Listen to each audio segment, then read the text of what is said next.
Okay, so I thought maybe I've kept this kind of unstructured because I was asked to kind of present a couple of cases, but I thought to do a quick introduction about myself.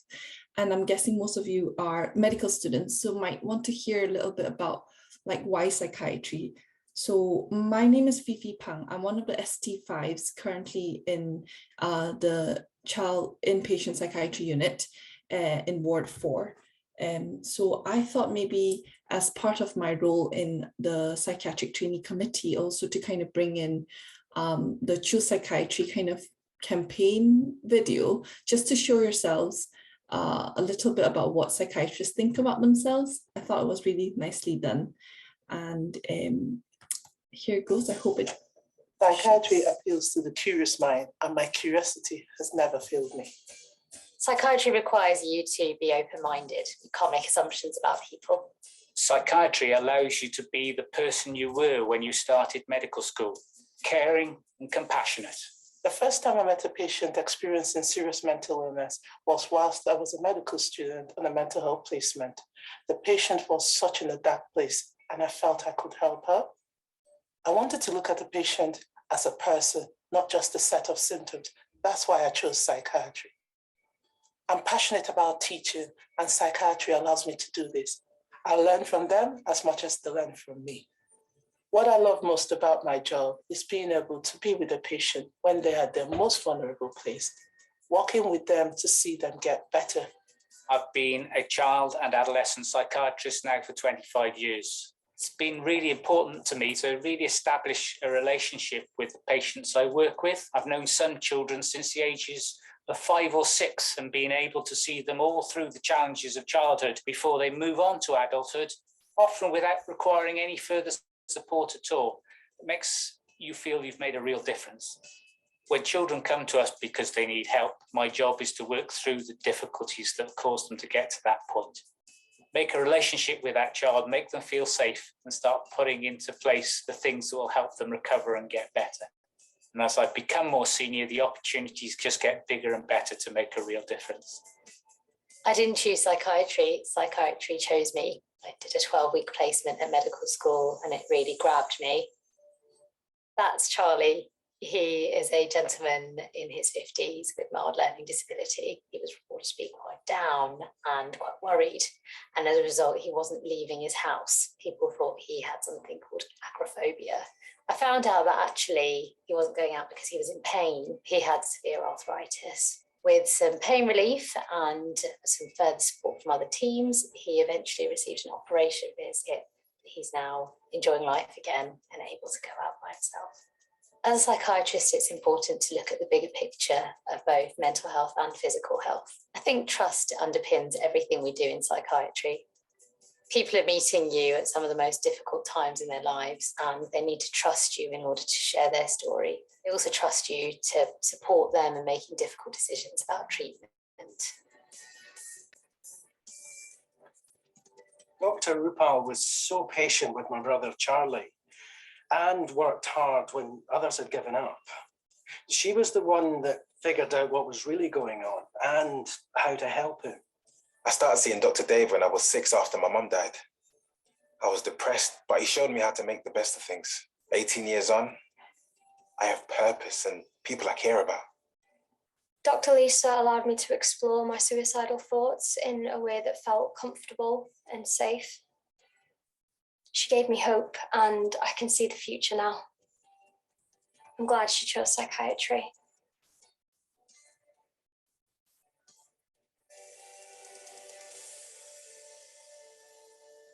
All right. I don't know how that made you feel or what came to your mind when you saw that, but definitely was a bit of a feel-good kind of moment just looking through that. I thought really hard what to kind of bring in like 10 minutes and didn't have any impressive kind of CVs or anything that I can showcase, but just wanted to kind of maybe I can bring in a case that I have prepared and just tell you a little bit about my journey into psychiatry. So I trained and graduated from the University of Aberdeen, so did most of my training there, thought about coming into medicine, really, because I was thinking about looking after the quality of life of patients more than the quantity of life.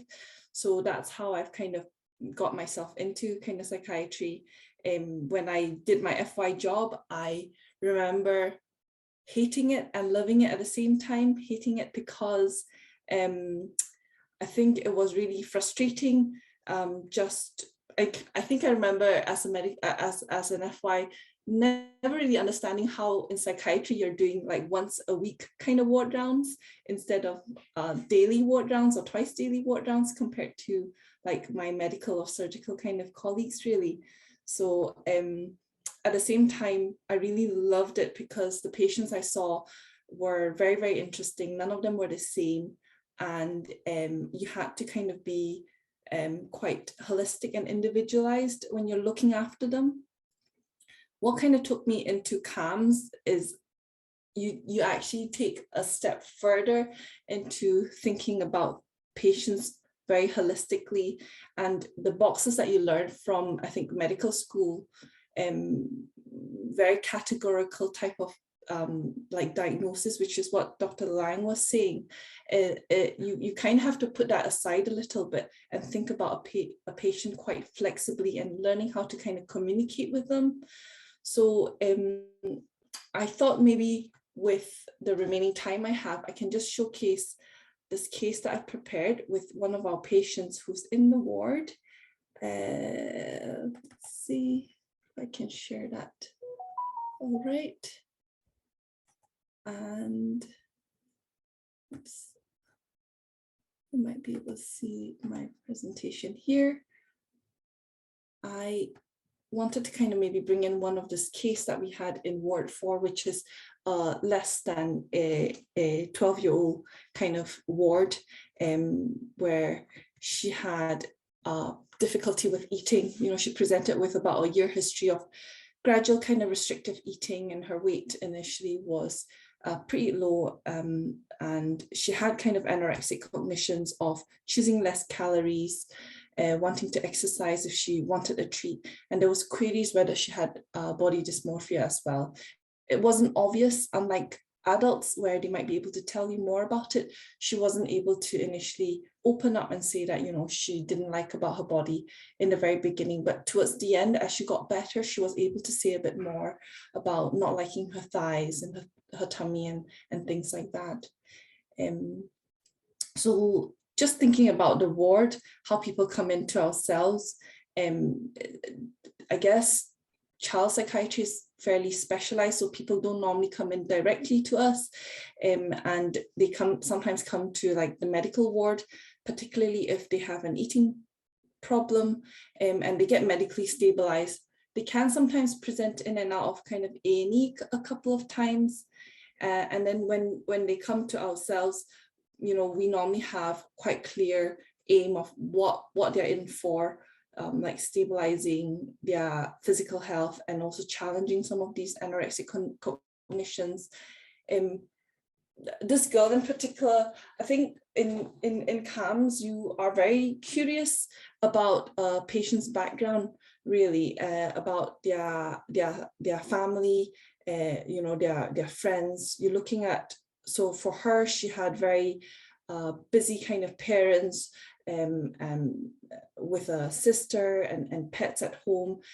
Dad has 2 jobs, mom teaches Zumba, just trying to understand what other difficulties the family as a whole had experienced with, let's say, over the pandemic. Dad was furloughed, and parents had conflict and almost separated the year before that as well, which is around the same time where this young person started to have difficulties with her eating as well. And there was a family history of eating disorder and addictions in the family, and just observing her. You know, she is an intelligent, strong-willed, driven girl. Room is kept very, very tidy, though quite guarded in expressing her internal will, which is not uncommon for young people, just because they may not know what's going on for them as well. And for us, we pay attention quite a lot on people's positive and strengths, and she was someone who was very active in sports and football, and she loved kind of animals. So just an idea of like looking, this is how we would look at a patient. And then the next part is just to showcase an assessment in the ward. It is quite multidisciplinary. We have nursing staff, we have dietitians, we have psychiatrists looking after things, the pediatrician looking after her physical health, family therapist, physio, OT, psychologists, and even the hospital doctor, hospital education teacher as well, just involved in looking after this young person. So I didn't want to go into too much detail about her, but I just wanted to give an overview of this is how we look after one of our patients in the ward. I hope you found that helpful and would be interested to hear your questions at the end. Thank you.